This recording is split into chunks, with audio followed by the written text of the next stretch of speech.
మాజీ కేంద్ర మంత్రి రెబల్ స్టార్ కృష్ణంరాజు జయంతి సందర్భంగా మొగల్తూరులో మెగా మెడికల్ క్యాంపు నిర్వహిస్తున్నారు ఆయన సతీమణి శ్యామల గారు. క్యాంపు నిర్వహించడానికి ప్రధానమైనటువంటి reason UK India diabetic food అని ఒక ఫౌండేషన్ స్టార్ట్ చేశారు. అది అనుకోకుండా కృష్ణరాజు గారు దీన్ని కంటిన్యూ చేయాలని మా పెద్దమ్మాయి ప్రసిద్ధ అమ్మాయి తీసుకుంది ఇదంతానా. అయితే కృష్ణరాజు గారు పుట్టినరోజు నుంచి స్టార్ట్ చేస్తే బాగుంటుంది. కృష్ణరాజు గారికి విద్య వైద్యం ఆయన లోగడ కూడా ఎన్నో చేయించారు మినిస్టర్గా ఉండి. ఆయన మినిస్టర్గా ఉన్నప్పుడు అలాగే సినిమాల్లో ఉన్నప్పుడు కూడా ఎంత బిజీగా ఉన్నప్పటికీ కూడా మొగల్తూరు వచ్చేవాళ్ళు.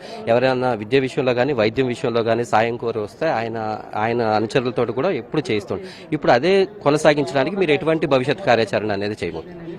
మేము అదే కృష్ణరాజు గారు లెగ్సిన్ కంటిన్యూ చేయాలని నేను పిల్లలు బాబు ప్రభాస్ గారు నిర్ణయించుకున్నాం.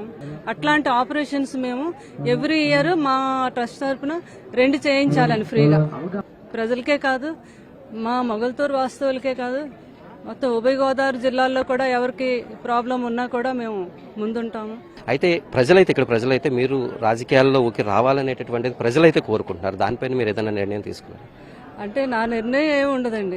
ప్రజలు ఏం కోరుకుంటే వారికి ఎప్పుడూ అనుకూలంగా ఉండటమే. కృష్ణరాజు గారు అయితే ఏమి, నేనేమితే ఏమి, మేమందరం కూడా వారికైతే అందుబాటులో ఉంటామని నేను మనస్ఫూర్తిగా చెప్తున్నానండి. కృష్ణరాజు గారి పెద్దమ్మ ఇక్కడ ఉన్నారు. మేడం, మీరు పెద్ద మెడికల్ క్యాంపు చాలా నిర్వహిస్తున్నారు. దీనికి ఎటువంటి రెస్పాన్స్ అనేది వచ్చింది?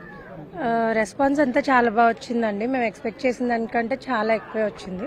సో మేము చాలా హ్యాపీగా ఉన్నాం దాన్ని బట్టి. భవిష్యత్తులో ఇక్కడ ఉభయ గోదావరి జిల్లా వాసులకి విద్యలో కానీ అలాగే వైద్యం విషయంలో కానీ ఎటువంటి సాయం అందినా తమ సైడ్ నుంచి అన్ని సహకారాలు అందుతాయని ఆమె స్పష్టం చేస్తున్నారు. విడుదల శ్రీనివాస్తో మల్లికార్జున్, మొగల్తూరు నుంచి.